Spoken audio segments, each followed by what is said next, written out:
to do attendance? Madam Chair, we have all committee members present.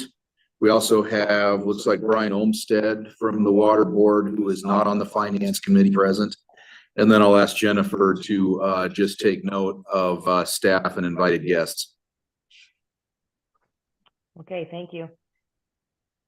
And then the next item on the agenda? Next item on the agenda is Upper Payette Basin Storage. I'm going to turn that one over to Cynthia to walk us through that item. Yes, good morning, Madam Chair and committee members. Jennifer, can you go ahead and share the materials, meeting materials?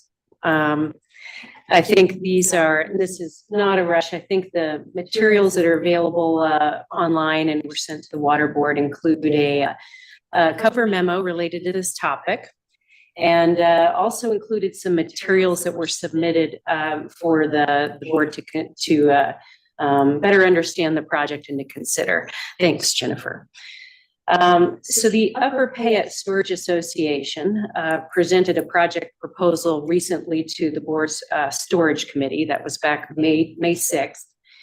And it included a proposal a presentation and a letter of interest or a request for consideration by the board.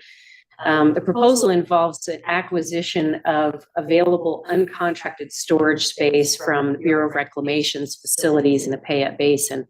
And the intent is to try and secure water for existing water users who currently rely on storage water from the rental pools in the system.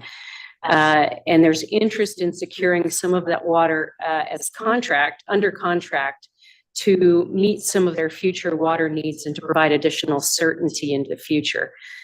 The proposal again outlines some of the interest, the organization that approached the board. That's again the Upper Payette Storage Association, which includes a number of different water users in the Upper Basin. And it also outlines some of the historic the background in terms of how that contracted space has occurred in the past through the Upper Snake River biological opinion, and the interest in and the existence of that uncontracted space in both Cascade and Deadwood. In general, I think the group is interested in prioritizing getting access to roughly 16,000 acre feet in Cascade, and then possibly considering opportunities in the Deadwood Reservoir, which could be as much as 22,000 acre feet. So the group approached the board through the storage committee, requesting that the board consider working with the group, committing potentially some seed money to investigate the potential for moving this process forward. And to consider entertaining adding this project to the regional sustainability regional water projects list. The committee itself, the storage committee, issued some recommendations for the finance committee to consider and possibly the full board to consider. And that includes adding the project to the regional water sustainability projects list. It included recommending to the finance committee that the committee consider budgeting funding for the project with the understanding that that amount may need to be adjusted in the future. And it recommended directing staff to begin coordination with the various parties and interests that may have an interest, or stakeholders that may have an interest in the proposal. And that could include, but certainly isn't limited to, the Upper Payette Basin Association, the Payette River Water Master, Water District 65 Advisory Committee members, and the Bureau of Reclamation. The committee further recommended that staff bring back a report to the storage committee and potentially the finance committee, outlining the options that may exist to achieve the desired outcome and to identify any potential issues that need to be considered. And one of the discussion points at the storage committee was, and I think a point that the water users in the association made, was that there would likely need to be initial NEPA work to evaluate whether this is a potential option, whether this uncontracted space could be made available to others. As we understand it, the association has approached Reclamation with this concept, and that Reclamation requested that the group submit an official request in writing. That has, to my understanding, that has not been done to date, but certainly by coming before the board, the request is that the board and the water users coordinate future conversations with Reclamation. So with that in mind, I'll stand for any questions at this time, but I think the action before the Finance Committee today is to consider committing funds for that project. And again, that would be to investigate acquisition of uncontracted storage space in the Upper Payette Basin, and to consider whether the full board should consider adding this project to the regional water sustainability projects list. I don't see that we have anyone online on the Zoom representing the project, but I may open it up in case we do, and I haven't seen them. Otherwise, Madam Chair, I'd stand for any questions. Are there any questions for Cynthia regarding this project?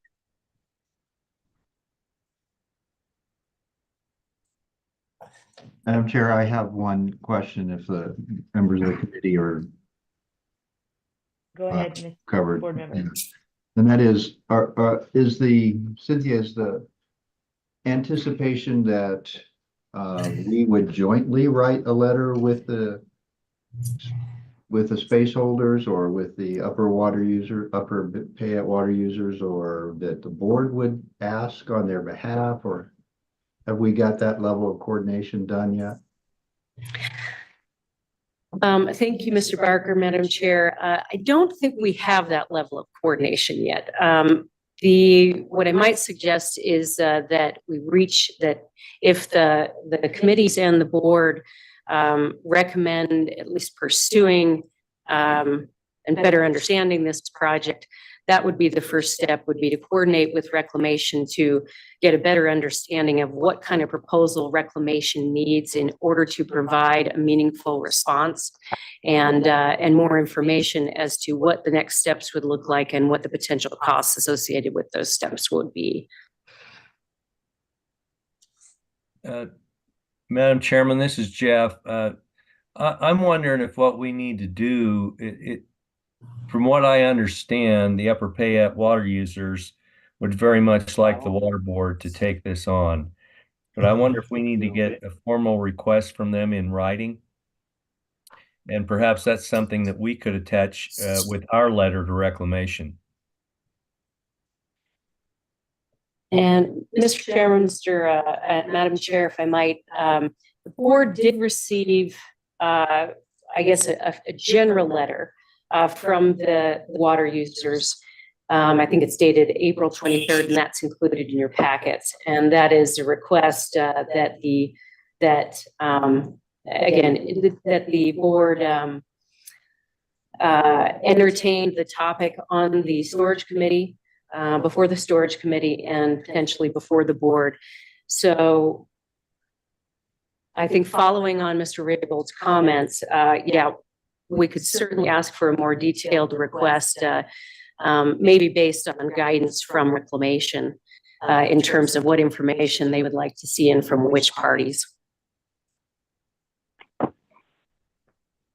Okay, then it does appear to me that maybe having a request to recommend to the full board for the regional sustainability list may be premature as well. Would you concur with that? Madam Chair, I guess depending on, and I might defer to the members of the storage committee to provide their observations of the information they learned about from the proposers.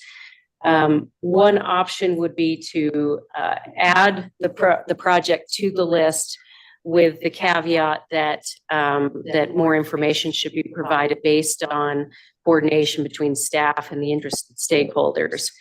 That's a possibility as well.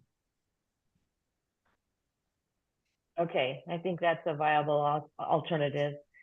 We do have the chair of the storage committee online, Brian Olmstead. Do you have any comments about this? Madam Chair, I think, like Cynthia said, I think we thought we'd approach the full board with putting it on the regional sustainability list.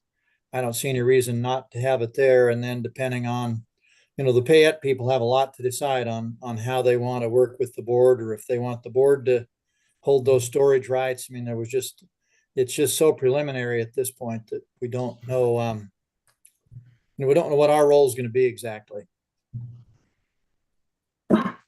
Okay, so hearing that, I think we're ready to move forward with a motion to recommend placing this on the regional sustainability list. Madam Chairman, this is Marc. I agree with Brian's assessment. I think we should add this to the sustainability list and then consider earmarking some funds as time goes on for this project. Second. Okay, so it was a motion and a second. I assume that was a motion. That was a motion. Okay, but we're at this point in time, we're just making a recommendation to the full board to add it to the list. And Correct. is that correct? Correct. Okay. So there's been a motion to add the Upper Payette Basin Storage Project to the regional sustainability list. It's been seconded. All in favor, say aye. Aye. Aye. Aye. Just to clarify, that's a recommendation to the full board. Correct. A recommendation to the full board at the May meeting. Thank you. Any opposed? All right, motion carries. We're on to the next item. And Madam Chair, I just might close this discussion out with just a point that you will be discussing your spending plans in the next couple of agenda items related to the water management account and the ARPA funding. And so we can discuss the potential earmark further if the committee wants to do that today. In addition, at the full board meeting, we will go ahead and revisit the recommendations from both the Finance Committee and the Storage Committee, which include addition of the project to the Regional Sustainability Projects list. And the Storage Committee also provided some direction to staff to advance coordination of the project. So we'll capture both of those recommendations at the upcoming board meeting. Thank you. Thank you, Cynthia. Okay, so the next item. Next item, Madam Chair, is the fiscal year 2025 secondary aquifer planning management and implementation fund budget. And I'm going to turn this over to Neely Miller of staff to walk the committee through this item. Thank you, Mr. Patton. I'm going to pull the budget up here.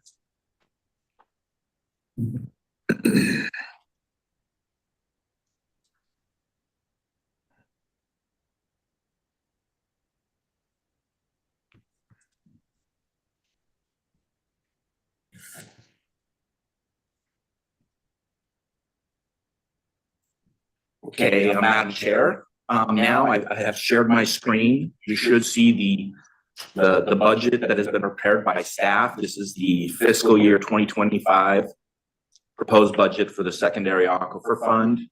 You'll see here at the top is the revenue that you'll be allocating here. The estimated carryover from FY 2024 is 4 million. Roughly, that's estimated. We've been working with the board's financial officer on that. Then here you can see the general fund. This is the 5 million that comes through the board's the department's budget bill. This year, that was SB 1269.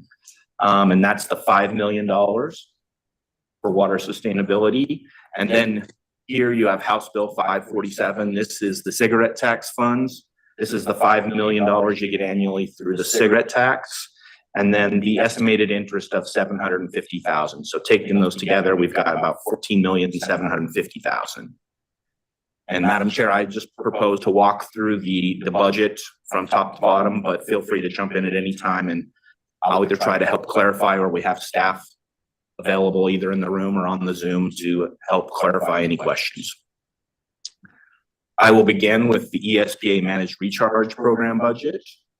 As you can see here, the first section is the ESPA Recharge Operations. Here we have conveyance cost of $3.5 million. We've got two asterisks here just because that money, if it's not all spent in 1 year, it stays committed in that account and accrues for availability in a big water year. And looks like that total balance is 8.5 million, counting the fiscal year 2024. And moving on down to O&M, we have budgeted $200,000, and for recharge monitoring, $550,000, for a total recharge operations of $4,250,000. Then under each ESPA recharge investigations, staff is proposing $500,000 for Upper Valley site characterization and canal capacity investigations. So taking both the recharge operations and the investigations together, the program total budget is $4,750,000. Any questions on the recharge budget?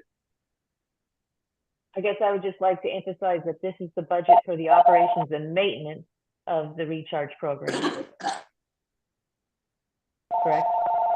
That is correct, Madam Chair. This is really the operations budget for recharge. A lot of the infrastructure investments are being made in ARPA right now.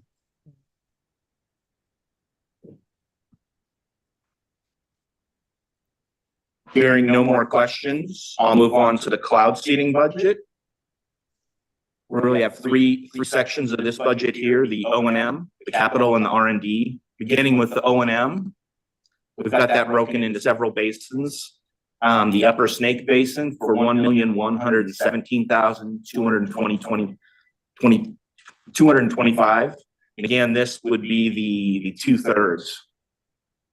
And then the Wood River Basin, staff is budgeting for aircraft and remote control O&M of $510,255. Then in the Boise River Basin, $673,670. And then here, we've got a line for the collaborative program, and this is the estimated emphasis on estimated water user contributions, and that would be $430,000 is the estimate right now. So being that would be a contribution to this budget, we've put it as a negative. High Country RC&D program for operations, manual ground operations, $60,000. But we do have an asterisk there, so if we need to move forward with that, we would have to ask the board to pass a resolution to officially authorize those funds. And then for technology, this is administration, operational modeling, and computing. Staff is budgeting $60,000 for that as well. Moving to the capital section, there's a weather instrumentation, existing replacement, enhancement, and upgrade, $200,000. Again, this has an asterisk, so if staff wants to move forward on this, we'd have to come before you with a resolution. Moving down to technology, you see that staff is budgeting $1,100,000 for infrastructure for computing and modeling. Again, that has the asterisk, so we would have to bring it back before the board. Moving down to R&D, see there's a few sections here. The first one is weather instrumentation and modeling for $1 million. Again, that has the asterisk, so we'd have to bring it back before the board. Investigations, this is analysis, assessments, cost share for research to support policy questions. This is $600,000 is the budget for that, and it includes an asterisk as well. For new basins, infrastructure, investigations, administration, The Bear River Basin, staff is proposing $300,000. And we have included an asterisk here again to bring it back before the board before we can move forward. Then lastly, here is a reserve for additional program costs of $250,000. This would be for smaller items that staff may need to move forward with, or low cost work, and potentially looking at a cloud seeding business plan. And with that, is there any questions on the cloud seeding budget? Finance committee O&M members. budget? Finance committee members, do you have any questions on the cloud seeding?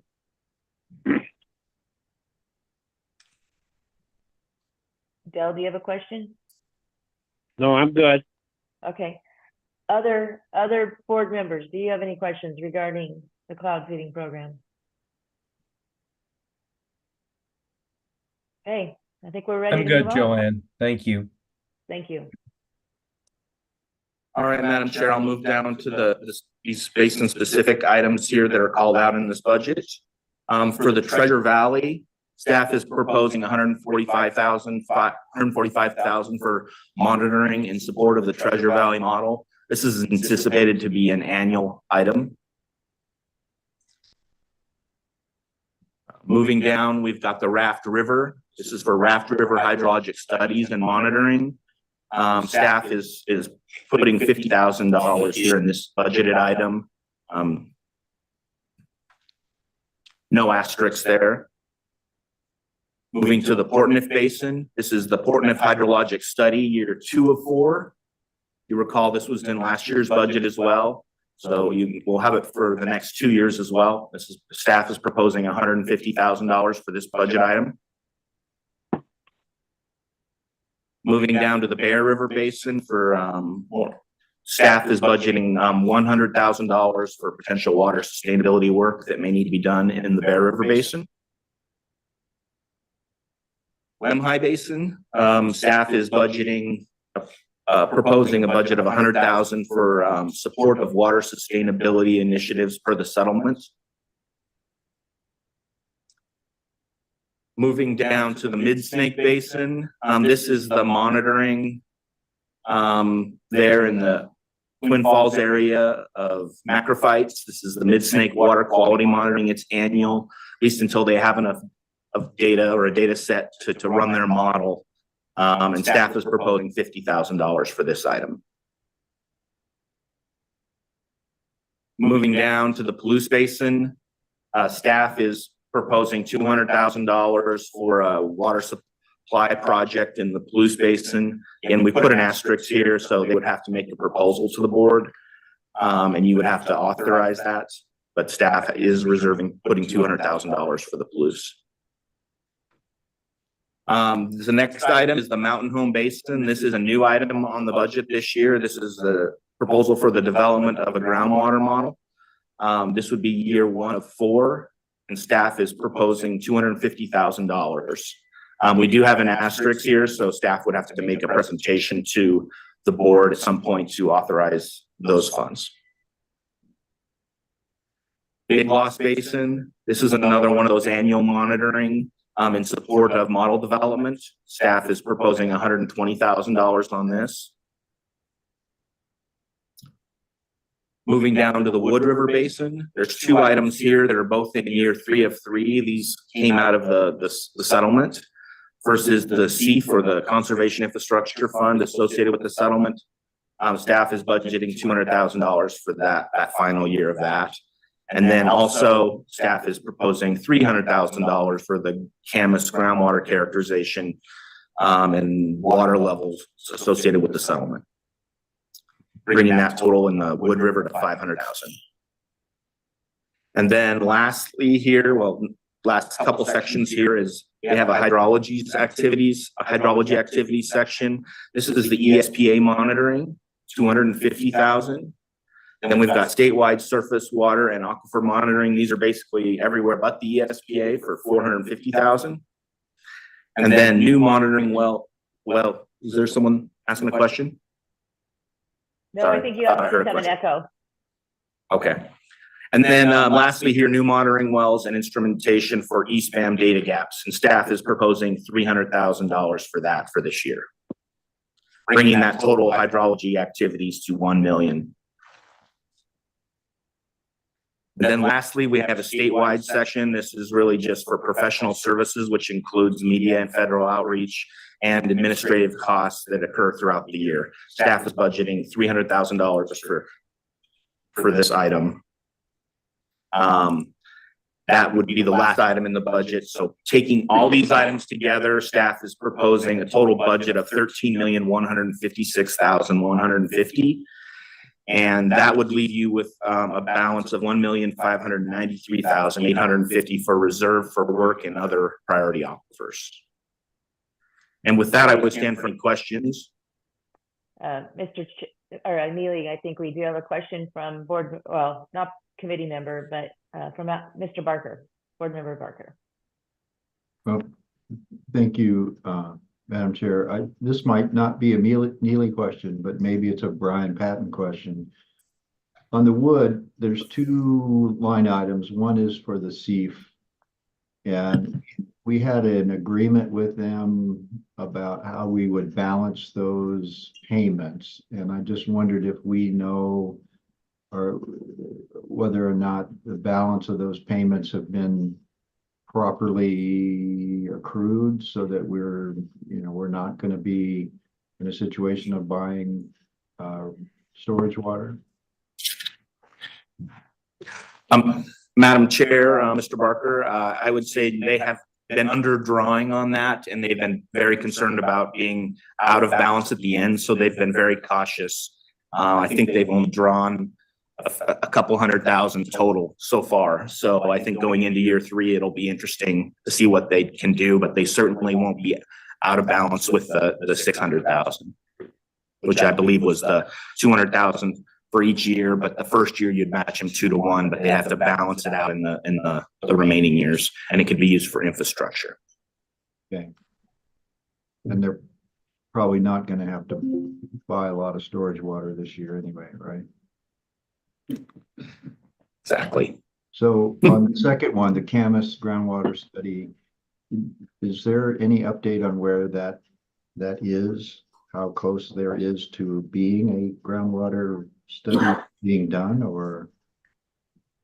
Mr. Barker, we do have staff from our hydrology section on the Zoom. I believe we have Craig Tesh and Amy Steinke. Would one of you like to address Al Barker's question? Yeah, Madam Chair, Mr. Barker, we are currently working on that study. We actually are currently drilling wells in the Camas. We completed drilling 4 wells. We're on our 5th one. And the USGS is working on the water budget, and we plan to, Amy can talk about, we're going to have a public meeting, I believe, and give them an update on where we're at this fall. Yeah, so the USGS is working on a water budget and a hydrogeologic framework. And then we will be doing synoptic groundwater level measurements this next year. So spring and fall of 2025.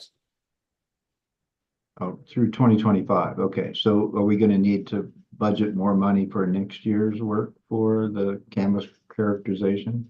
No, we've got this final year 3 of 3 will cover the entirety of the study. Okay.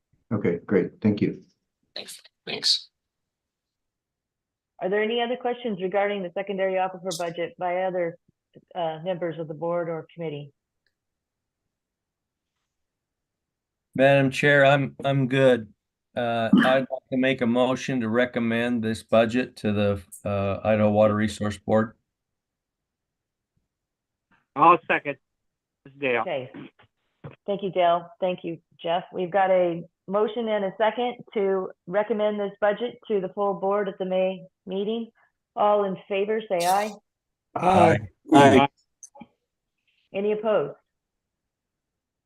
Motion carries. Thank you.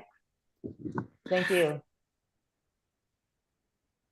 Next item will be the water management account and ARPA spending plans. And I'm going to turn that over to Cynthia to walk the committee through that item. Okay, thank you, Brian. Committee members, I am sharing a document now. This is a PowerPoint, which generally summarizes the materials that you received or they're posted online. But as Mr. Patton mentioned, the purpose here is to discuss the Regional Water Sustainability Projects funding and to allow the Finance Committee to discuss potential spending plans and any changes you might want to consider for fiscal year 2025. And again, this relates to funds that are available in the water management account and ARPA funds that have been allocated to the board that have been dedicated to fund and support these regional water sustainability projects. So just to summarize and to remind everybody of the funding that is available from these two different sources, there are a number of different appropriations that have been applied over the past several years, and the board has taken steps through various resolutions to allocate these funds through spending plans and also to authorize expenditure of these funds. And we'll talk about all of those here in this discussion. So the appropriations that are listed here for the water management account began in fiscal year 2020. You all probably remember an initial appropriation of $20 million through House Bill 285 through the 2019 legislature.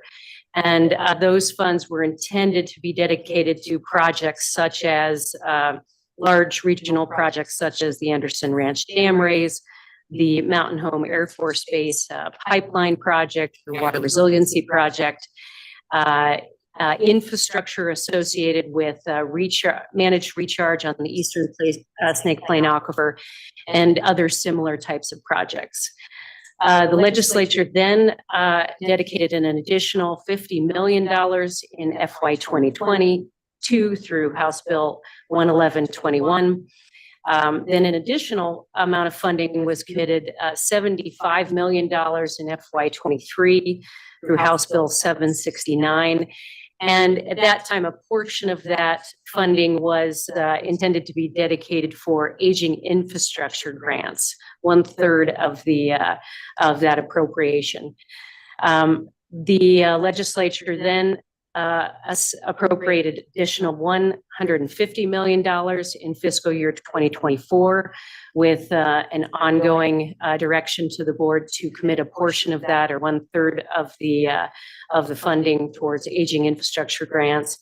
And then most recently, the 2024 legislature for FY 2025 committed an additional $30 million. And that, excuse me, reflects that one-time transfer of $30 million from the general fund to the water management account to support sustainability projects and aging infrastructure projects. We've reflected the interest, or just unfortunately, this is an estimate at this time. I think our financial officer is working with excuse me, the state to clarify the amount of interest that's been earned to date. We are estimating that a low figure is $6 million, but we wanted to create that line item so that the board is aware that there will be an interest component of your the total amount available for you to allocate. So as we have that information, we will update that for you, and hopefully we'll have more to report at the upcoming board meeting.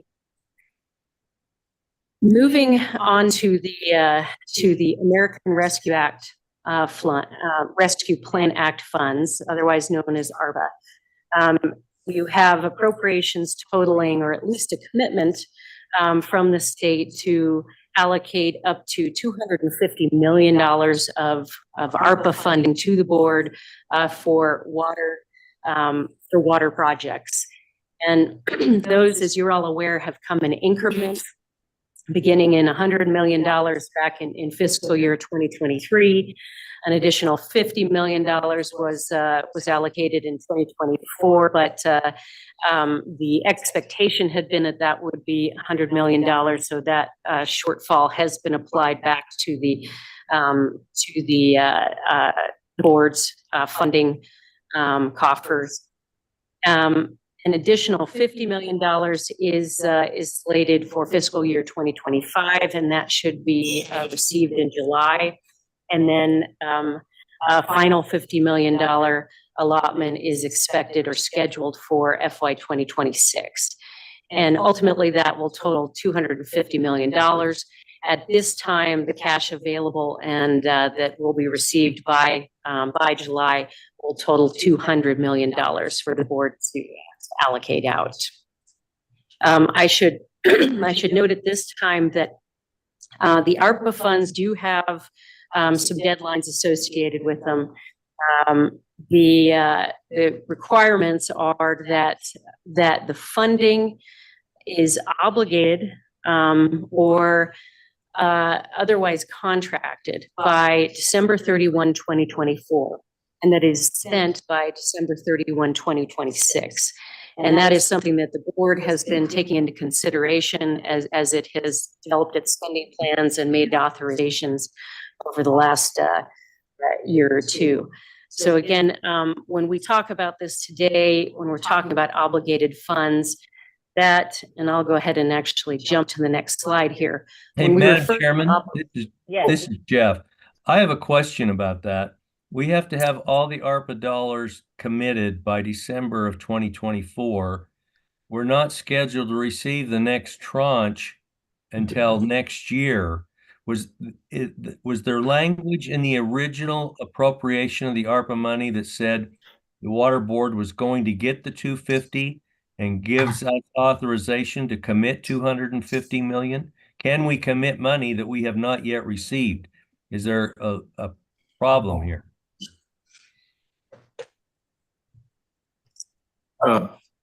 Madam Chair, Jeff, this is Brian. My take is that given that this continuity and timelines, that I think it's okay for the board to go ahead and commit those funds in advance of actually receiving them. Okay, let's chase that to ground and make sure that we're right on that. We will do so. It's just there's no other way to get that job done. Well, I know we have to do it by December. I would just like to have a hook to hang my hat on that said that we had 250 to allocate. That through some audit process or something, we don't find out that we have a problem there. Right. Madam Chair and Chairman Raybould, yeah, we can definitely follow up on that. I know this is something that Sasha Marston, the financial officer, and our legal staff have been well aware of. So that disconnect has already been identified. But just, I think, for the board's understanding, we as staff do work directly with the DFM to help them with reporting requirements, both for the state's auditing process, but also to track reporting at the federal level. That's something that we're working with them to provide updates and expenditures and contract reporting to DFM so that they can track that on a quarterly basis for the federal government. So yeah, we'll follow up on this particular question though, so that the board has some assurances. Thank you. All right. So jumping ahead to the water management account, you'll see here that again I've left the appropriations in here for reference, and so again, based on these more recent appropriations, the board has been directed to fund projects up to this $331 million. What we've identified here is a list of the projects that the board has committed funds to through its previous spending plans. Primarily that has been in the form of the aging infrastructure grants, as well as the regional water sustainability projects or other large projects as they were previously referred to. And so this here is an updated list of the projects that the board has identified on the priority list and has obligated funds to. Again, obligated funds in this case means that the board has actually committed funds through board resolution. There are some of these projects here that are also have been identified as potentially being eligible for ARPA funding. Those are identified with the double asterisk here. So that includes Anderson Ranch Dam, recharge infrastructure, possibly the Lewiston Orchards Exchange Project, the Mountain Home Pipeline Project, and also, let's see here. Actually, those are the projects that are on this list currently that would be potentially eligible. So at this time, the board has obligated almost $169 million to regional sustainability projects with funding from the water management account. In addition to that, and I realize that I did not include the grant in this slide, but that is included in your board materials. Let me jump to or I may just go ahead and reference your board materials here. We can bring that up if necessary. The Aging Infrastructure Grant. I'm going to go ahead and do that. I apologize. Not include that slide here. So I'm going to exit from stop sharing here and bring up the materials.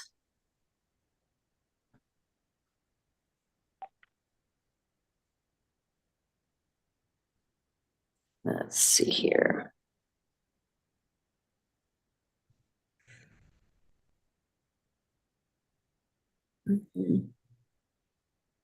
Let's see.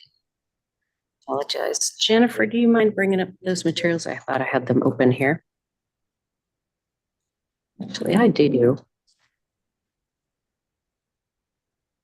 Hold on 1 second. Actually, I'm corrected, Jennifer. I can bring that up. I've got it here. Okay. So, all right. So as we were discussing there, we've got about $169 million has been obligated or committed by the board from the regional sustainability projects list. And in addition to that, the board has obligated additional funds through the Aging Infrastructure Grant Program.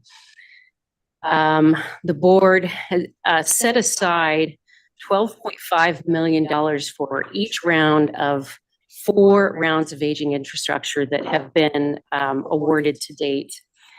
Of those, I guess 12.5 million was actually awarded in the first 2 rounds, and there was a little less requested through applications in rounds 3 and 4.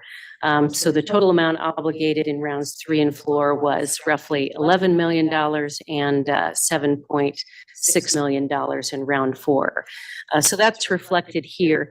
It does mean that the board has a little extra money that it had previously obligated that can be reallocated at this point. A question for the Finance Committee today is if the committee would like to continue obligating $12.5 million for the upcoming round 5 and 6, which are scheduled to be implemented or rolled out round 5 in fiscal year 2025 and round 6 in fiscal year 2026. In total, that would commit roughly almost $69 million from the water management account. Madam Chairman, are there any questions about either the regional sustainability project commitments or the grant obligations at this point? Do we have any questions from committee members? Madam Chairman, this is Jeff. To answer Cynthia's question, I think we should go ahead and schedule round 5 and 6 of the Aging Infrastructure Grant Program, and then see how much activity there is or how many applications and the total amount. And then once we've completed round 6, then we can look and see what portion of those targeted funds still remain, and then we can look at where to go with that after we get through round 6. So continue to fund them at 12,500,000. If we don't have enough applications, then we'll deal with the unspent money. Is that what you're saying? Yes, yes. I think let's do 2 more rounds just like we've done. And then it looks like we have in the neighborhood of $6 million that was obligated to the program, but either there weren't applications or the applications didn't meet our criteria. We would have that plus other monies that may not be obligated in rounds 5 and 6. And we could look at potentially using that for something round 7 or some other program within the water management account after we get through round 6. I concur with that line of reasoning. Is there any other comments from Finance Committee members? Okay, Cynthia, do you need a motion for that right now?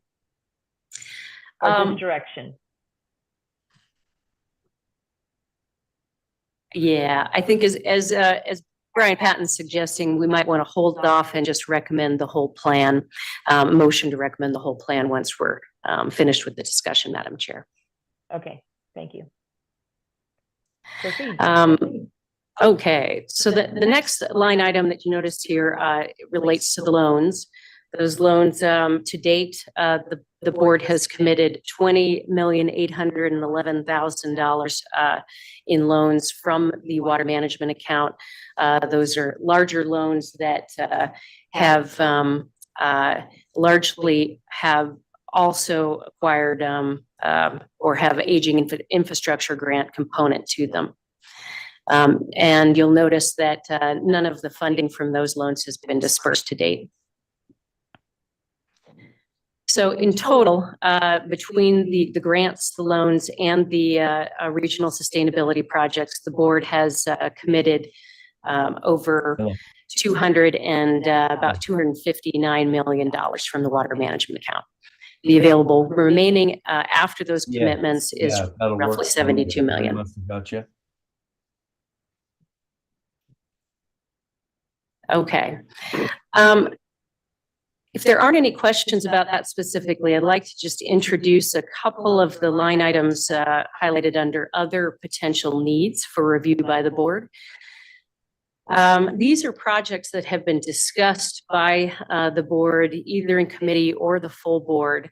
And all of these projects, with the exception of the Upper Payette Basin storage water, which we just discussed, are also identified on the regional sustainability projects list. So the question before the Finance Committee today is whether you would like to commit funding from the water management account to any of these projects at this time, or just allow them to remain on the projects list for future consultation once you have more information about the projects themselves. As the chairman, I would suggest that we hold off on allocating money to either of these two programs until we have more details. First, the full board needs to put the Upper Payette Basin storage water on the sustainability list before we commit funding. And we have not seen the groundwater to surface conversion criteria, but maybe that's something we can add. Maybe is that on the May agenda by any chance? I guess. And Madam Chair, that is, we can certainly take that under advisement. Just for the sake of discussion, this outline identifies some funding committed to the conversions project, as well as the Upper Payette Basin storage water, based on just some conversations at the storage committee meeting, but that can certainly be removed for the full board meeting based on the committee's recommendation today. Is there any comments from the finance committee regarding this? Madam, the allocation? Madam Chairman, this is Jeff. I concur with you. I don't think we want to make a recommendation to obligate funding for the groundwater, surface water conversions or the upper Payette or the other two items we see there.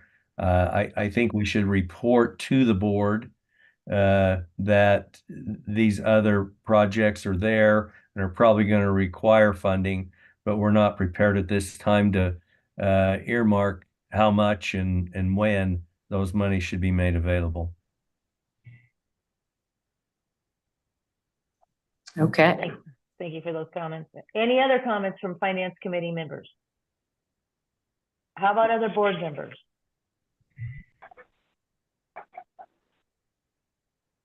Board member Van Stone, your box lit up. Do you have any comments? No, I'm okay. Okay. I'm good. Madam Chair, this is Brian. I'm good with what you guys are saying. I think we can discuss it at the full board, but we're not ready for funding yet on any of those projects. All right. I'd like to see full board approval before we start out earmarking funds. Okay, thank you, Madam Chair and committee members. With that, then I'm going to jump to the spending plan discussion for the ARPA funds. I'm going to go back to that PowerPoint. And okay, all right, so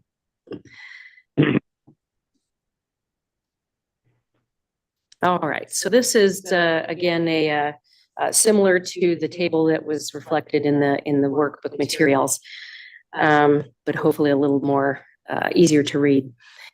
So again, this outlines the appropriations that we've already discussed. The information provided here is current as of March 31st, 2024, which was true also of previous tables. And what you see here, of course, is that the board will ultimately expects to have received $250 million from ARPA funding that it is responsible to obligate and spend. Currently, this list down here under the regional water sustainability projects identifies the projects that the board has committed funds to and had included on its previous spending plans. Again, I'll note that in this case, obligated means that funding has been authorized by board resolution, and the expectation is that it must be under contract prior to December 31, 2024. So the Anderson Ranch Dam raise currently has 125 million committed in the spending plan. 72.9 million has been issued to reclamation, so it has officially been spent. And of course, the board is under contract with reclamation for that project. An update on those, the budget, or excuse me, the estimated costs for that project. Reclamation is currently trying to finalize the 60% design costs, which will provide updates on the costs and a number of other items related to the project. Unfortunately, we did not have that available to us for this meeting. We may have more information prior to the board meeting, but in all likelihood, staff may need to circle back with the finance committee and the board at some point to update the spending plan based on the new costs that will be coming forward. Mountain Home Air Force Base Resilience Project, the board set aside $61 million in its spending plan for that project. To date, $35 million has been obligated and contracted. That includes contracts with an owner's advisor, with the design builder, and other various expenditures that have been required, under other various contracts and for things like easements and land acquisition and other components of the project. To date, at least as of the date March 31st, almost $1 million of that 35 million had been spent. Eastern Snake Plain Aquifer Recharge Infrastructure, the board committed or set aside $14 million in its spending plan for that work to date. We've actually obligated through other subsequent resolutions and project development over that amount. So the board has definitely obligated about $14.8 million, and we're seeing some expenditures from those projects now. The American Falls Dam spillway repair, the board set aside $12.5 million for that and has obligated that funding and is under contract with the parties or the project sponsors to complete that work. And finally, the New York Canal Rehabilitation Project, the board committed $25 million for that project that was built into the last spending plan, and staff is in the process of developing that contract now. So based on your earlier spending plan, the board has $12.5 million remaining to allocate, and has currently officially obligated through either existing contracts or future contracts to roughly $89.7 million. I will stop there to see if there are questions from the board, but we do have some new information in a letter that was distributed to the board of the New York Canal on the New York Canal project that we can discuss today as well.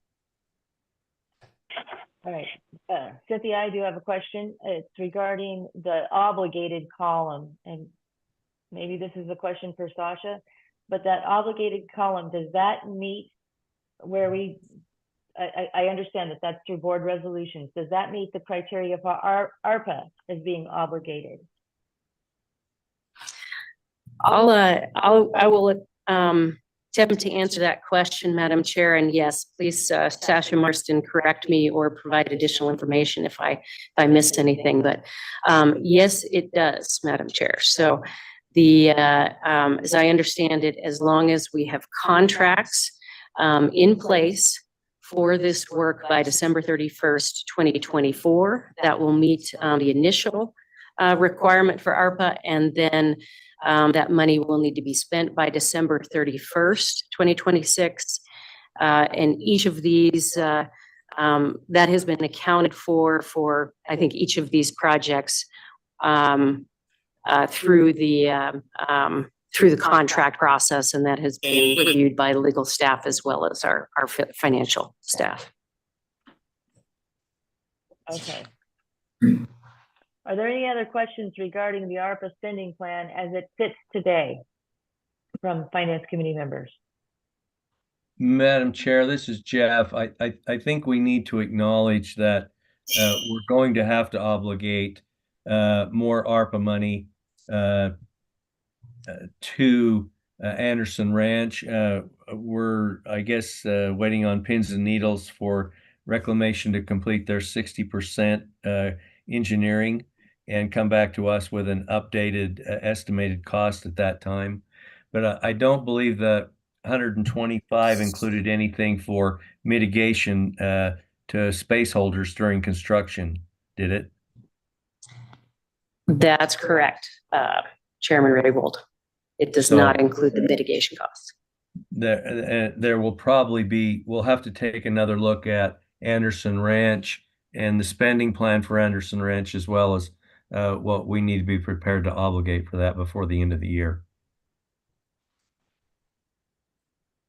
Okay, and then how about the recharge, Eastern State Plain Aquifer recharge infrastructure? Do we need to obligate at least another $1 million? I mean, it put it in our spending plan so we match what we've obligated?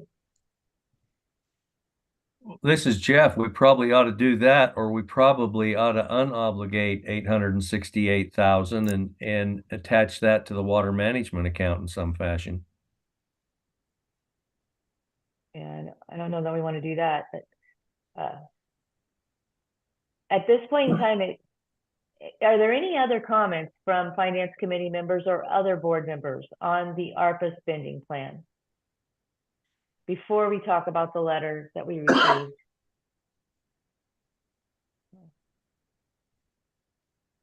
Okay.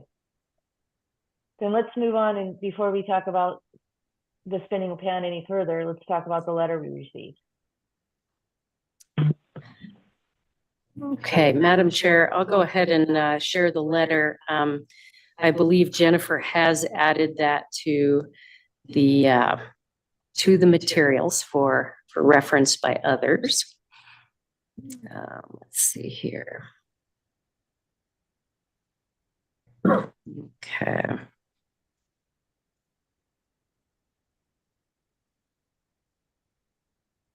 Let's see. Too many things open. I apologize. Let me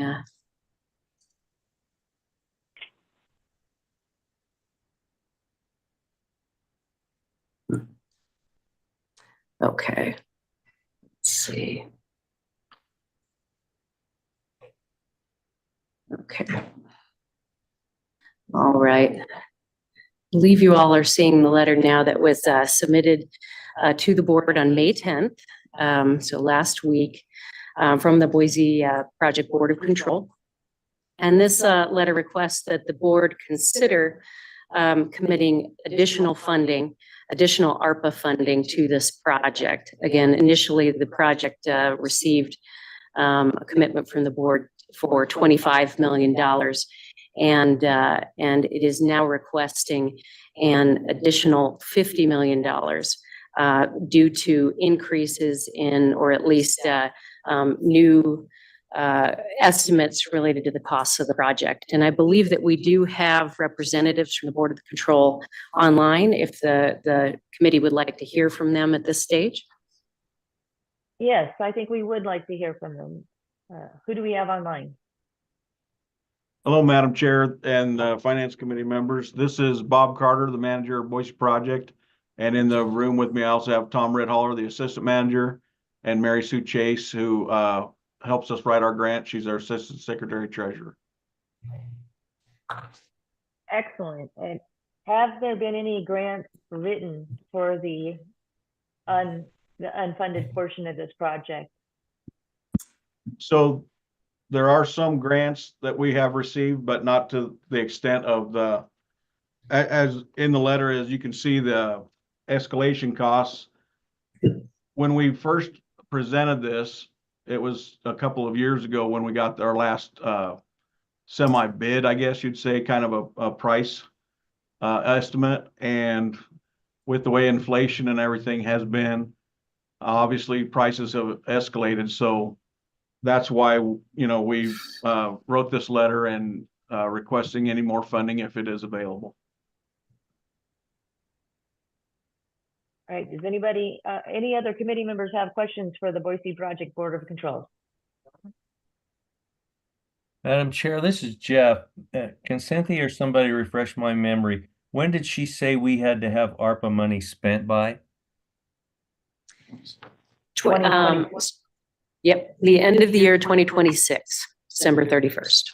Okay, so I'm looking at the letter, and so the Boise project would probably be able to spend another $11-12 million within the time frame that we have ARPA funding available. Am I reading that correctly? This is Bob with the project, and yes, I agree with you, Mr. Raybould. Okay, all right. Okay, Madam Chair, I think we just got this information last week. I think we need to give this a think. I think we need to review the projects that we've already committed to with ARPA funding and see if we can refine again what Anderson Ranch is going to end up costing and the Air Force Base. I think there's we need to finalize or get as close to final as we can on what the cost of that's going to be, and then review what we have available out of the ARPA account after we do all that. Madam Chair, this is Al Yes.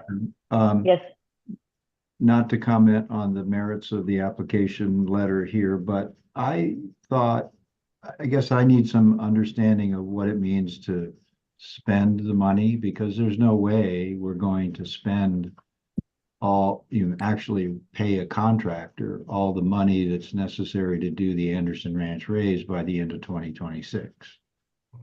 So it seems like at least the way I understood it is that if we had committed and actually transferred the funds to reclamation before the end of 2026, that would be spent, regardless of whether or not the contractor had been paid that amount. Madam Chair, this is Jeff. I think Al is correct with regard to reclamation. I'm not sure that applies with anybody else. I guess that's something we need to figure out. Yeah, that's all I was asking. I think Yeah. we ought to try to figure that out, if that also applies in other instances, or if the beneficiary has to actually expend the money. And Madam Chair, I might be able to provide some details there. So the American Falls spillway repair is actually a good example of where we've had to address this question. The work itself on that project will extend out beyond the ARPA deadline. But the way that was configured in the contract with the project sponsors is that the payments will be issued in 4 installments. The first installment has already been issued based on work that's been completed. But those payments will be issued to the money will be issued to the project sponsors prior to the ARPA deadline. And those project sponsors will continue to work with reclamation to complete the work. The contract builds out some reporting and invoicing requirements that require them to submit an invoice request to the board based on the work that is expected in those installment categories, if you will. So yes, there is a mechanism to get the money out the door within the time frame required, as long as the project meets the other ARPA requirements. So is it a reclamation authorized project and some of the other things that the threshold items that we need to meet. Lloyd is also another good example of that, though we are still working with the legal staff to review that project to ensure that it meets the ARPA requirements, but it may very well look similar to the New York Canal project and the American Falls project in that regard. So yes, there is a mechanism for managing those funds. All right, so I think we have the information that we need to move forward with making a recommendation today with the spending plans for ARPA and the management account. The information being is that we are lacking information on the 60% design for Anderson yet. We know that we need to probably put $868,047 in the recharge spending plan to match what we've obligated. And I would feel more comfortable, and feel free for someone if they want to speak up on this, but I would feel more comfortable not making any changes to the New York Canal project at this time until we get that other information. We get more solid numbers on, especially Anderson.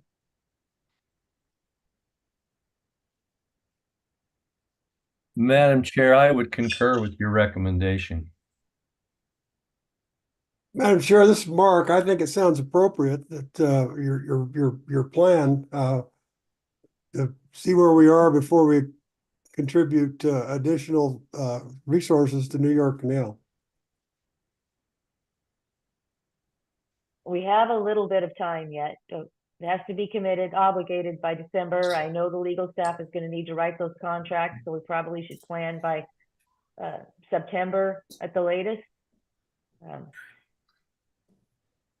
Would that sound appropriate, Cynthia? Yes, Madam Chair, that does. So at this point in time, is there a recommendation to accept the draft, the spending plans as outlined to us, with the exception of increasing the recharge infrastructure spending plan to 14,868,047?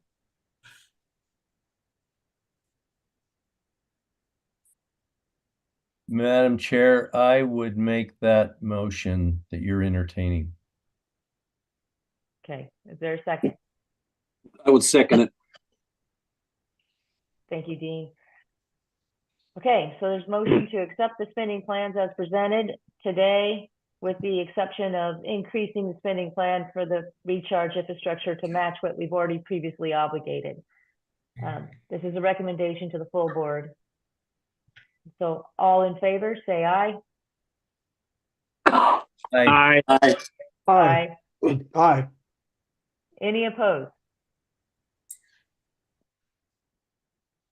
Okay, I'm sure that was a lot of hard work and a lot of effort, and well, it'll continue to be a discussion point for finance committee meetings going forward. All right, thank you, Madam Chair. And Madam Chair, I'd just like to say on behalf of the Boise Project, thank you for your time and consideration into this matter. We appreciate it very much. Absolutely, and it's not a dead deal. It's just a little premature. Yes, and we appreciate that. Thank you very much.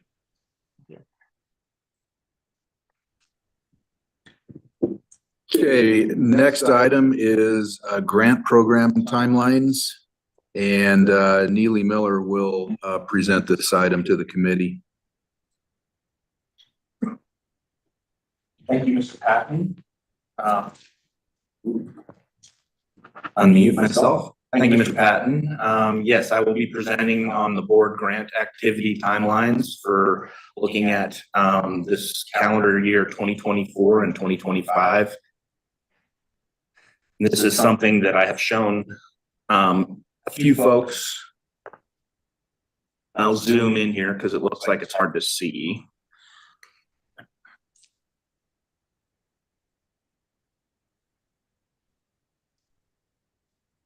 Really, the first one I wanted to highlight here is the flood management grant. That's a grant that's been around for like 6-7 years now, I think. Staff has put that annual timeline on this chart here so you can track it. You can see the application deadline this year is June 7th, 2024. Staff will review it, have a finance committee in July. Board funding awards are made at the regular meeting in July, and then you can see we've captured the contracting process here. Moving down to the next grant, and I guess the highlight here is that I'll show the new proposed groundwater to surface water conversion grant at the end, but I am highlighting the other grant timelines here as well. The next aging infrastructure grant timeline is applications are due this August 2nd. With finance committee recommendations in October, and then a board's meeting potentially in October, a special meeting to make those grant awards, and then contract development through the winter. I'll come back to this round 6 of aging infrastructure, but that's the round 5. Moving to regional water sustainability. Here, the annual deadline to submit requests to be added to the list is that December 1st deadline. Again, you can, as the board, update it every year, and I mean at any time you would like, but the scheduled annual time if you do receive request is that first week of December. And then staff has proposed updating that list after reviewing those requests in January. If there's time at the January meeting, because that's always a short one, otherwise a special meeting in early February. And then we'd work on terms and conditions that would have to be authorized by the board. And then we'd have contract development for a couple months after that.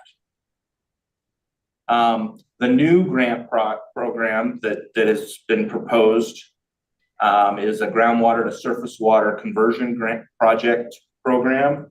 I'm not sure what the abbreviation will be, but hopefully it's better than that eventually. Staff is proposing criteria development for the next couple months with the finance committee scheduled probably in July in conjunction with the flood grant awards. And that would be to roll out a proposed criteria from staff.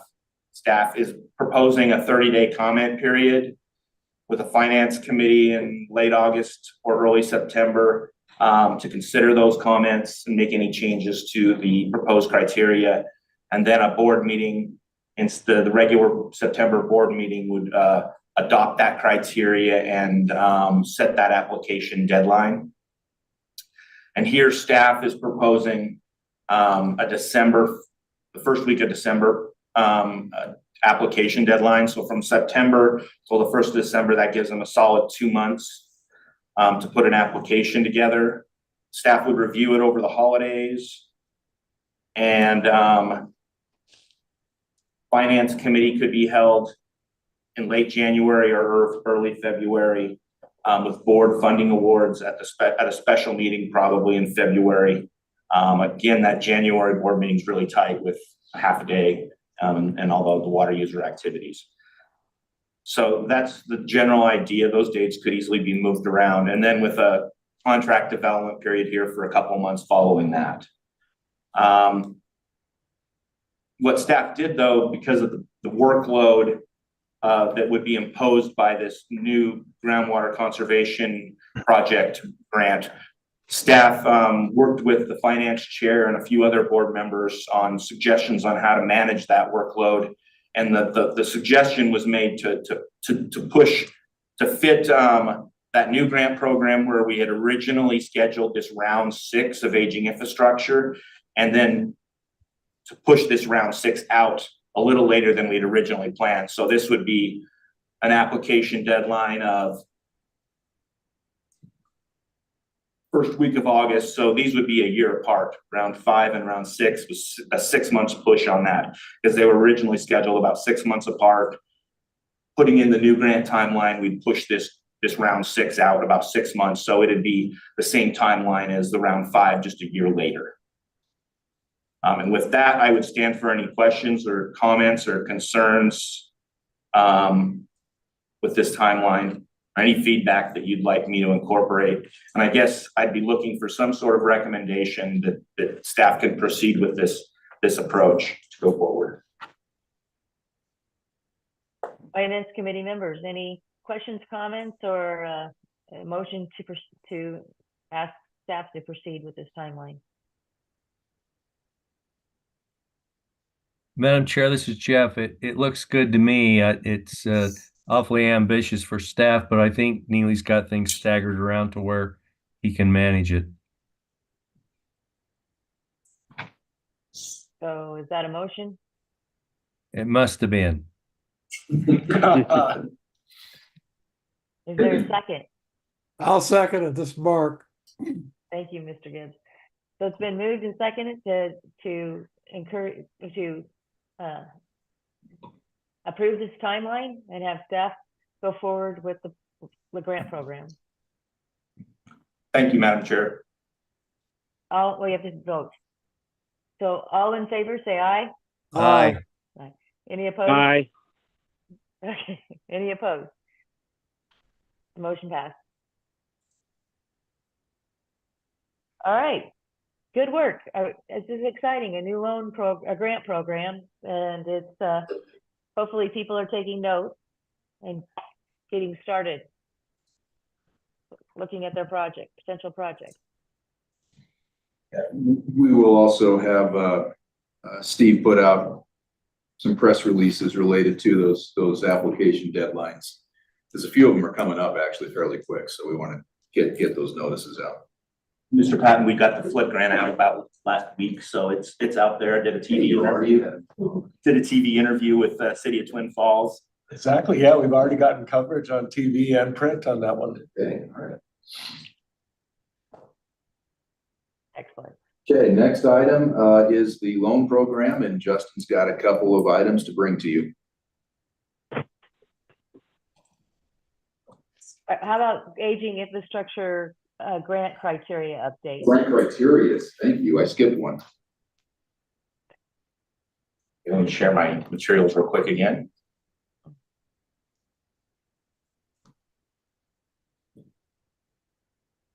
Hopefully you can see my screen now. This is a proposed update. Will be effective May 2024 of the board aging infrastructure grant criteria. Really just removed a reference to some older bills out of this first paragraph, so I didn't highlight those in red up top because it was pretty insignificant change. The real guts of the change are down here as we move into the discussion of eligibility and grant considerations. One of these items is a grant consideration, just because there's been lots of questions and people are very anxious to get started on projects once they apply or hear that funds have been awarded.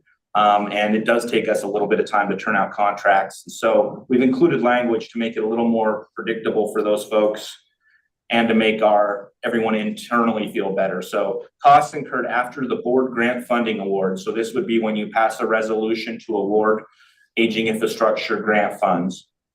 Costs incurred after that award date are eligible for reimbursement, but reimbursement requests can be made once a cost reimbursement contract is established between the sponsor and the board. And then no reimbursement will be made until contracts are fully executed. We really just wanted that language in there so there wasn't a miscommunication or a misalignment of expectations on how folks would get and the timeline for when funds would be available. The next significant change the staff proposed was this grant percentage where projects could propose amounts below 33%. There were a number of reasons why. I think the primary reason is that this potentially favored those large projects. You know, the $10, $20 million projects, if they were limited to a $2 million request, that was already well below 33%. So they could get potentially the 10 points and it would favor those types of projects. So staff had talked with the chair and proposed reallocating these points above to urgency and effectiveness of a project, and then also to the public interest of the project. But that is the extent of the proposed changes. And with that, I would stand for any comments, questions, concerns. Is there any comments, questions, or concerns from finance committee members or other board members? Hearing none, is there a motion to accept this criteria and recommend it to the full board? Madam Chairman, this is Mark. I so move. Thank you, Mr. Gibbs. Is there a second? I'll second. This is Dale. Thank you, Mr. Vanstone. It's been moved and second to accept these changes and make a motion to the full board to bring this forward to the full board for adoption. All in favor, say aye. Aye. Aye. Aye. Any Aye. opposed? Okay. Any opposed? All right. Now I think we're ready to move on to the loan. Yes. Right. Good afternoon. Let's see. Today I've got just one new loan application and a extension for your consideration. So the first one is a loan for the Farmers Land Irrigation Company. They are requesting $185,333 to replace some of their diversion works out near Soda Springs. It was built back in 1923, services about 6,700 or 4,300 acres for 4,600 shareholders. They don't hold any loans currently with the board, but they are obligated to Caribou County under the bonds. Right now, after checking with Sasha, our obligation is with Caribou County, so that's not a huge thing. Kind of looking through, the estimate will be $246,500 with a $28,000 contingency for a total of $275,000. Of that total, they're looking for the $185,333 with the remainder to be covered under an aging infrastructure grant that they were awarded back in January. Looking at their assessments, they're $27 per 0.92 acres. And with 4,760 outstanding shares, their estimated income is about 128,500. After talking with the applicants, they will have to raise assessments to cover the annual payment for this loan. So we've kind of talked that through, and they've been made aware. I did kind of just a rough calculation based on 3 equal disbursements, and they'd be looking at about a $22,500 payment every year at 8.5% interest. Looking at security for this loan, they've offered their water rights, and then they've also offered some property under the dam and the diversion works alongside it. And we've also been provided parcel ownership, so to affirm that they are, in fact, the owners. One quick change I did want to highlight from your materials at the bottom. Previously, I had $87,000 as the total loan request, and that was the incorrect number. It's the 185,333.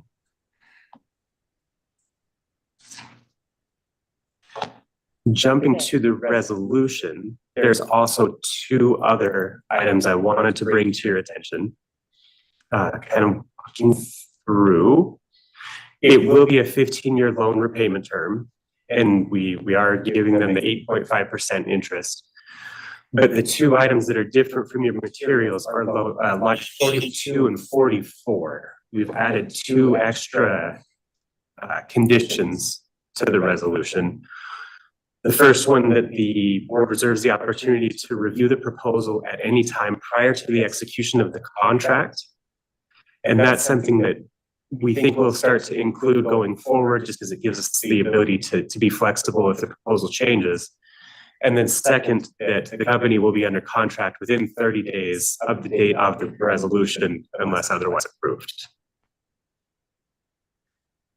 And with that, I can stand for any questions. We do have 3 representatives from the company here. If they'd like to speak, or if you guys have any questions. Yes, I would. Wade Olorenshaw here, Secretary Treasurer for the Canal Company. Just that item 5, the company will be under contract within, I heard 30 days mentioned, but it says 60. It is 60. I was moving a little faster than I was reading. Okay. Okay, Mr. Olorenshaw, did I say that right? Yes, Madam Chair. Do you have to have an election to increase your assessments, or can you increase them through administrative action? Typically we review them each year at our annual board meeting, and operation and maintenance budget is reviewed and approved at that time. And that sets the amount of per shares for the season, and it adjusts every year for us. Madam Chair, this is Jeff.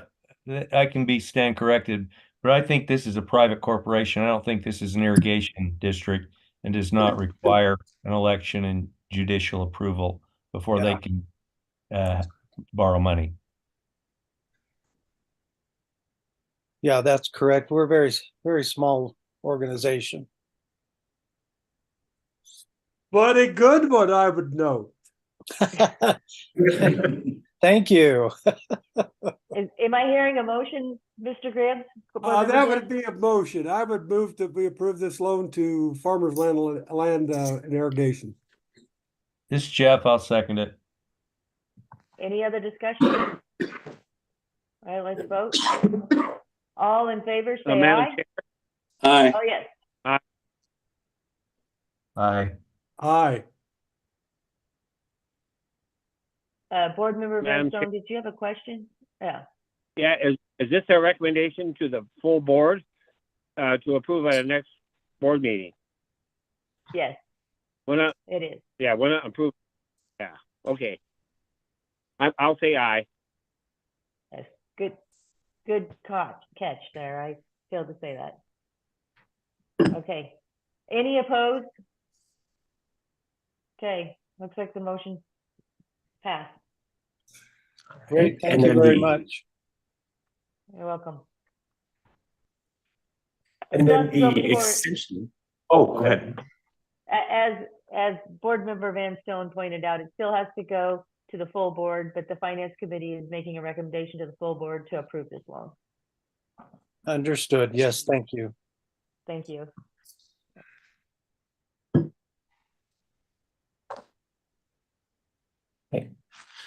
All right, and then the extension for your consideration, about a year ago, the Boise City Canal Company had requested $200,000 to work on their canal.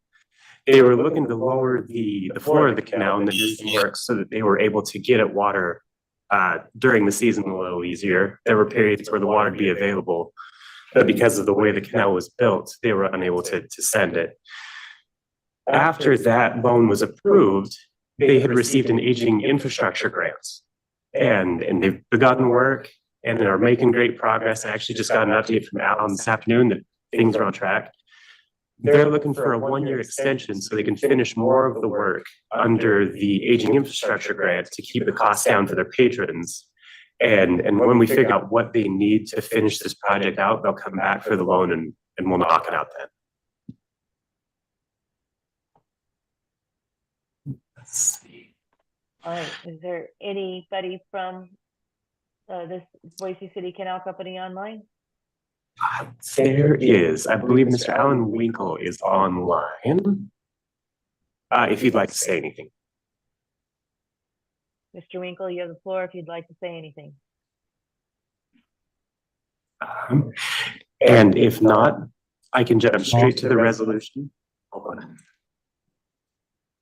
Yes, I believe he unmuted. Yes. Do you? Yes, yeah, just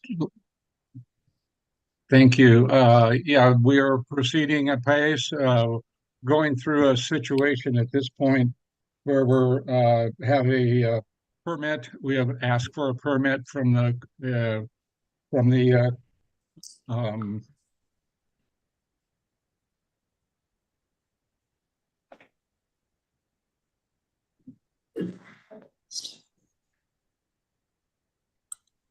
Did we lose you?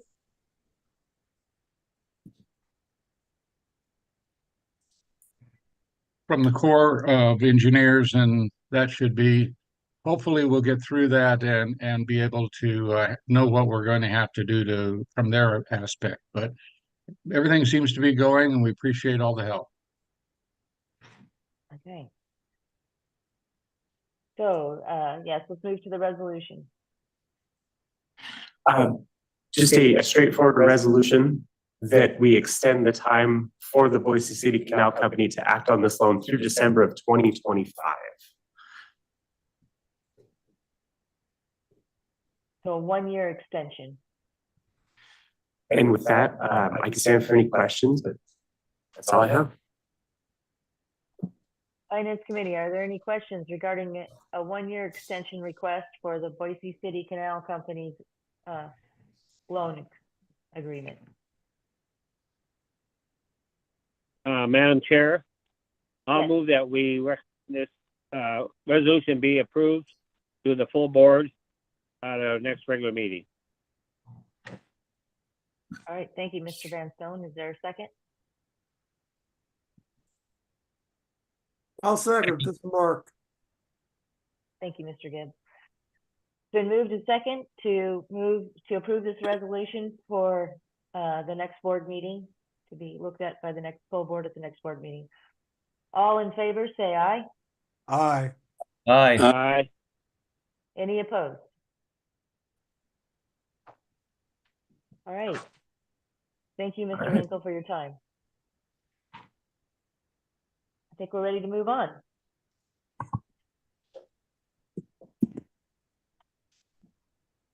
Okay, next, we will have an update on the Raft River Irrigation District.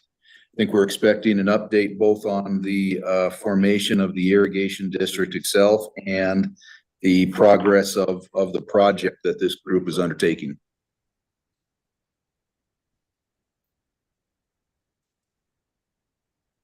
Correct. That was a new diversion. Okay. Good afternoon, Hattie. You have the floor.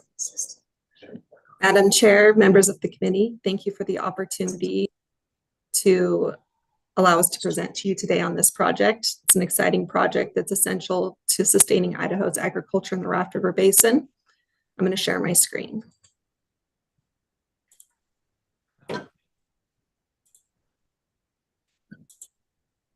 Oh, escape. All right, can everyone see my screen? No. No. Let me see what I did wrong. Okay. All right. My name is Hattie Zobot. I'm the engineer for the Raft River Irrigation District, and they asked me to present on the project to the Idaho Water Resources Board today. I'll provide a brief update on the project, discuss the financing and funding for the project, and then I will discuss the Raft River Irrigation District formation.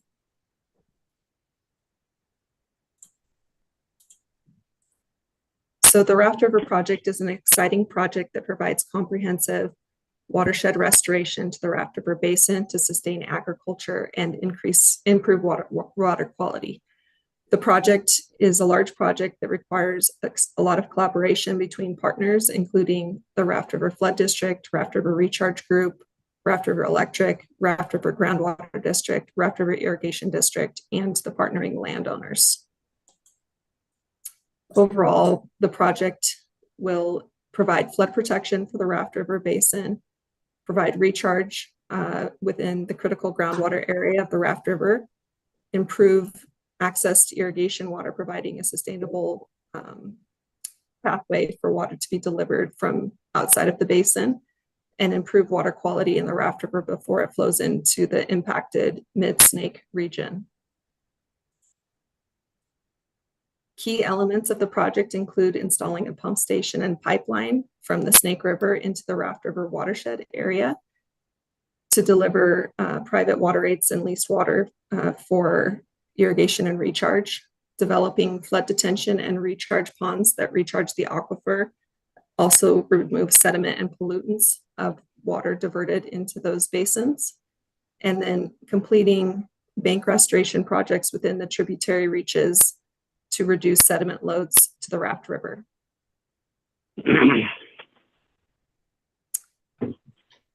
The project partners have worked extensively to secure funding for this project.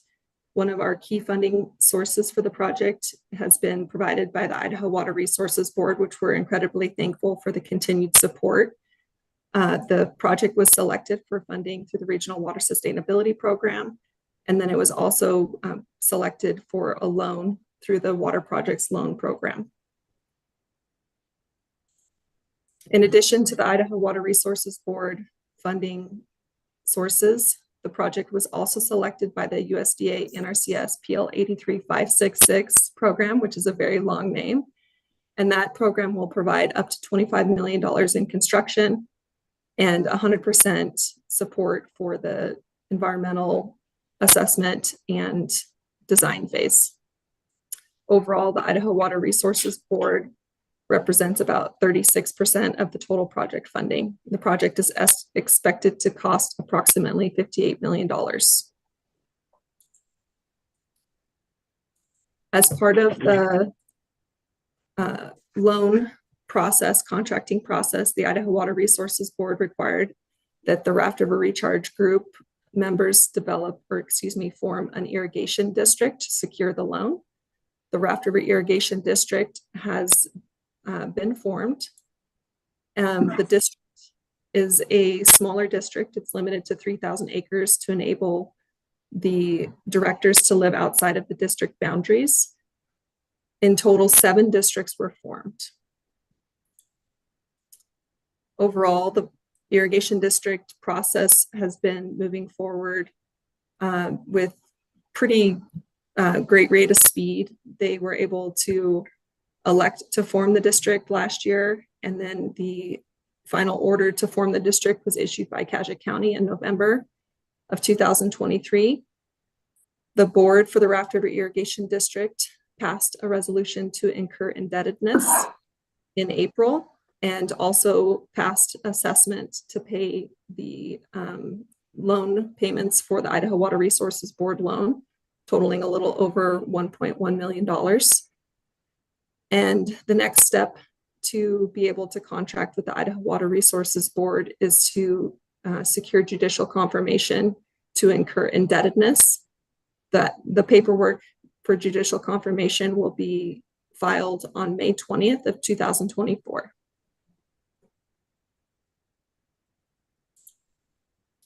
The judicial confirmation process is a key step to the ability for the irrigation district to contract with the Idaho Water Resources Board. That process is expected to move quite quickly, but there are some risks. Currently, Cassia County does not have a sitting judge, and that may impact the timeline. But council is confident that we will have a judgment to incur indebtedness before August of this year.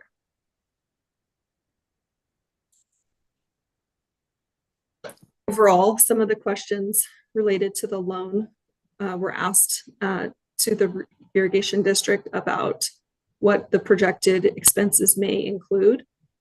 And those expenses are for elements outside of the cost of construction. The NRCS PL 83566 grant will cover up to $25 million in construction expenses, with total project costs expected to be almost $58 million. So the loan will be used for items that wouldn't be directly related to construction to support the project. Some of these items may include easements, land purchases, recharge facilities, design, permitting, and major material purchases that can be completed outside of the grant. And then those materials would be used for construction within the grant for the USDA NRCS.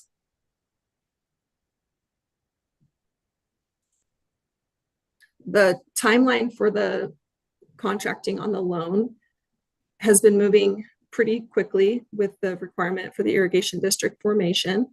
So the loan was applied for in 2022.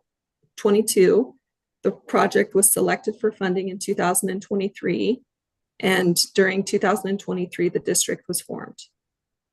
In 2024, the district is moving through the steps to incur indebtedness, including resolution, establishing assessments. Judicial confirmation is where they are currently at.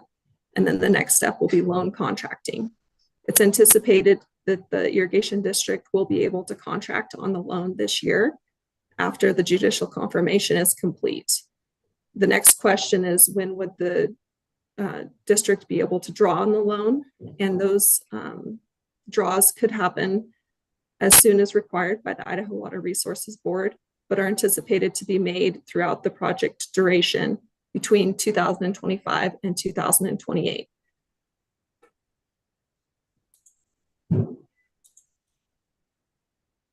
So the current status of the project is that they are going through the watershed plan EA process. So the USDA NRCS watershed program has its own specific environmental document called a watershed plan environmental assessment. That document is a planning document and a environmental assessment that is combined. There are specific programmatic requirements for the watershed plans that are different from typical EAs. They're also a technical document with supporting information related to flood impacts and economic analysis that wouldn't be typically included in an EA. Last year, the environmental assessment was submitted twice to the National Watershed Management Center, and it was returned with comments both times, although it was not able to go through the full programmatic review. The key element that was commented on during the last submittal was that there was additional cultural coordination required between agencies and tribal entities. And the cultural coordination takes several months to complete. And so the National Watershed Management Center will not accept another submittal until that cultural coordination is complete. The cultural coordination was scheduled to be completed at the end of May, but it looks like it will be closer to the end of June before that required coordination is completed. And it is something that must be done between the NRCS agency and the other entities and agencies that are required. So that is an element that's outside of any partners in the project's control except for NRCS. Once it's resubmitted, it will receive programmatic review. And then once it's accepted, the project can move into design. So initially, the assessment would be completed last year. So we're roughly 18 months behind our anticipated schedule at this point. And it's possible that that could get extended a little bit further. They are hopeful that we can get into final design this winter and start moving through different non-construction project elements like permitting, easements, and material purchases.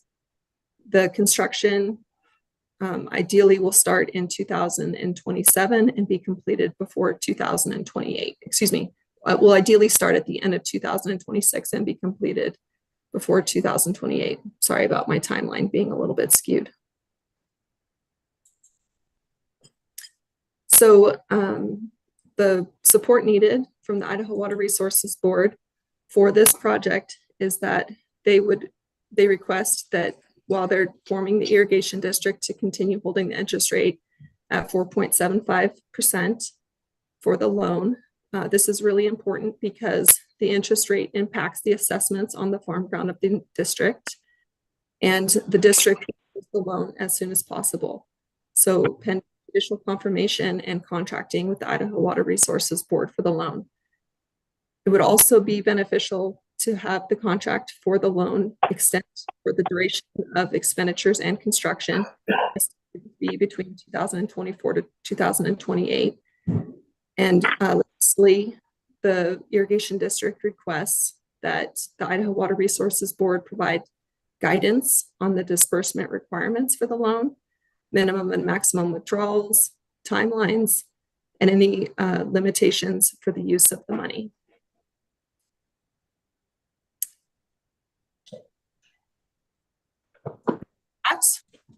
I will stand for any questions, Madam Chair. Thank you. Is there any questions? Madam Chair, this is Marc. Go ahead, Mr. Gibbs. Thank you. Hattie, what's the total irrigated acres of that Raft River system? The Raft River Basin represents a little over 80,000 acres. Ryan Moss is the chairman of the Raft River Groundwater District, and he can give you an exact acreage if you would like to hear that. It's typically estimated that 65,000 acres of those acres are dependent upon groundwater as the primary source of irrigation. Ryan, will you please correct me if I've misstated any of that? No, I think that all that information sounds correct. Madam Chairman, this is Dean Stevenson. I have a question Yes, for Hattie. What's the acreage in your district you just formed? Madam Chair, Board Member Stevenson, the irrigation district is limited to 3,000 acres, and that was because of the limitations in the Idaho statutes for directors within the districts. So there's some very antiquated legal statutes that control the formation of districts and prevent landowners living outside of the district from holding board positions if the acreage exceeds 3,000 acres. So, Madam Chairman, this is Jeff. So 3,000 acres are going to be assessed for enough to repay this $14 million loan? Madam Chair, Chairman Raybould, yes, the irrigation district voted to assess the acreage in the April meeting to repay the loan. Will there be more than 3,000 acres that receive water from this project? Madam Chair, Chairman Raybould, The project will support the Raft River Basin as a whole, providing recharge and irrigation water supply for the entire basin, but the irrigation district is limited to that 3,000 acres because of those legal limitations in the statutes.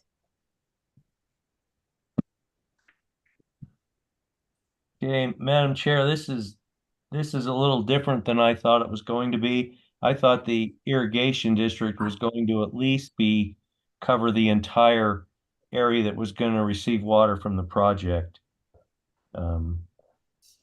I got to think about that for a minute. How many account holders are there in the 3,000 acres within the irrigation district? Madam Chair, there are 7 landowners in the irrigation district. And to follow up with Chairman Raybould's comment, lands can be added to the district, but due to the timeline and the district formation and the need to progress in a timely and expeditious fashion, the irrigation district made the decision to limit the acreage so that they could form as quickly as possible. If the entire impacted area of the pipeline was included, the process of the irrigation district formation and the ability to incur indebtedness and the contracting process would be drawn out potentially by years. Madam Chairman, this is Jeff. Just had he clarify for me, the 3,000 acre limitation has to do with an irrigation district that does not have directors sitting within the boundaries of the district. Because there are a lot of irrigation districts that are a whole lot bigger than 3,000 acres. Correct. But Madam Chair, Chairman Raybould, in this area, many of the landowners do not reside in the district. And so they would then have to find a non-landowner or someone else who lived in the district become the representative for their lands, which would be quite complicated. Okay, I get that, but if you breach this 3,000 acre limit and say add 10,000 acres more, then doesn't the same statutes kick in that require them to live within the irrigation district? Madam Chair, Chairman Raybould, the benefit is that the irrigation district will already be formed. And so the ability for the irrigation district to move through this process as quickly as possible with the Idaho Water Resources Board would be resolved. So the irrigation district would be formed and contracted for the loan, already have the ability to incur debt. And then landowners that would like to participate in the district can petition the district for inclusion in order to expand the lands. So yes, it would still be the same problem, but a lot of the difficulties would be resolved already.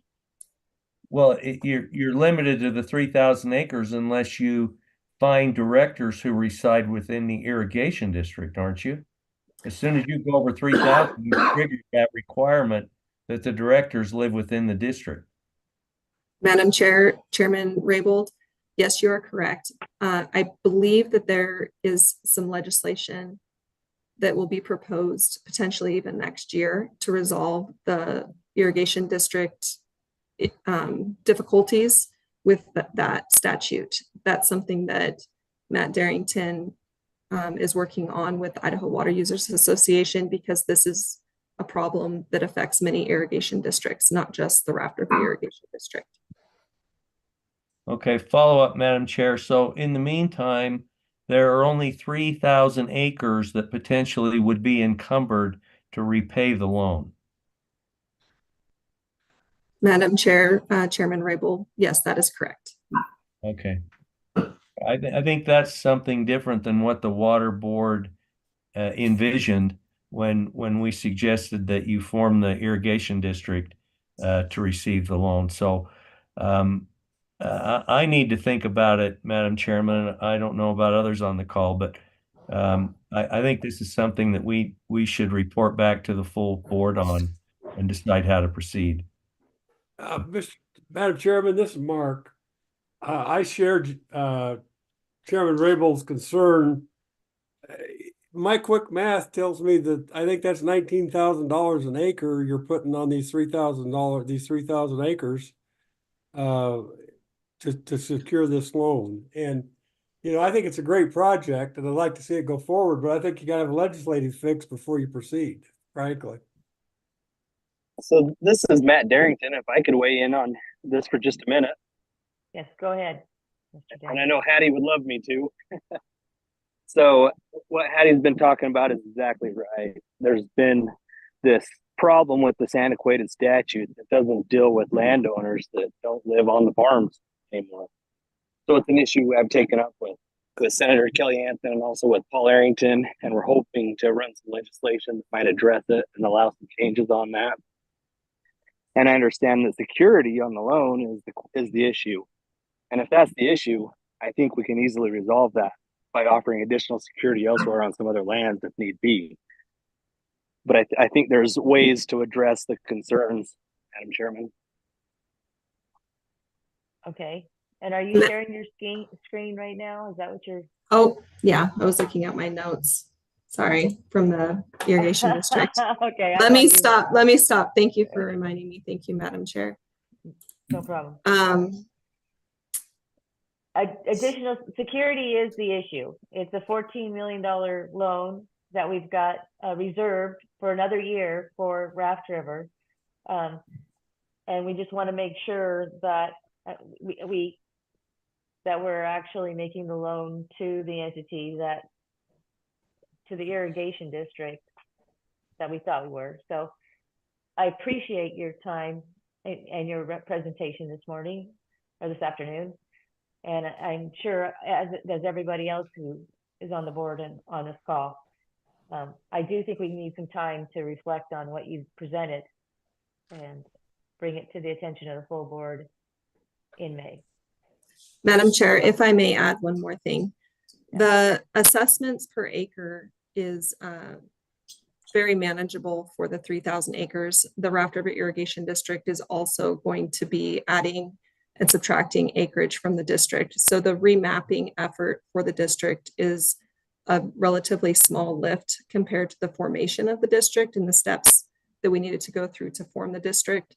So if the board has concerns, I think that the Raft River Irrigation District is very accommodating to those concerns and can work through that. But because of the mandate that the Idaho Water Resources Board had to form the district, the group moved as quickly as they could to form the district in order to be able to contract and access the loans. Yes, and as board member Gibbs mentioned, and as Mr. Darrington mentioned, that the legislative fix may be important to securing the collateral. I think we need some legal counsel on this a bit too, from the board standpoint. Is there any further questions or comments? Thank you for your time. Thank you for the presentation. It was helpful. With that, I think that we're ready to move on. Okay, you're at other items that committee members may want to discuss. Okay, after a 2-hour finance committee meeting, is there any other items anyone would like to discuss? Just that you as chairman, you're going to need to condense this down to 15 or 20 minutes at the board meeting. Yes, I was tempted to say that maybe we need shorter agenda items going forward. All right, I'm not hearing any. I think we're ready to adjourn. Is there a motion to adjourn? Madam Chair, could I ask one question first? Yes. This is Brian. Sorry, I'm not on the committee, but so regarding this December 31st deadline on ARPA funding, if somebody has a project, a new one that they want to have considered, they would have to first get put on the regional sustainability list for a project to be considered. The regional sustainability lists are the board's priority projects, Yes. so I So, would say yes. okay. So there still would possibly be time for somebody to get ARPA funds obligated if they worked really hard and got a project to the board quickly, or is it pretty well out of time? Well, it would have to be a project that the board put on the list, because the deadline for outside projects coming to the board, not sponsored by a board member, is December 1st. And in order to be, what we heard today, in order to be obligated, it has to be contracted. I think that would be not enough time to get through the legal review. Okay, thank you. Yep. Okay, so now are we ready to adjourn? I'm ready to vote on Dean's motion. Yes. Okay, all in favor, say aye. Aye. Aye. Or adjourn. Good job, Madam Chairman. I don't know. Good job. Thank you, Madam Chairman. Good work. So, since the recording is stopped, is there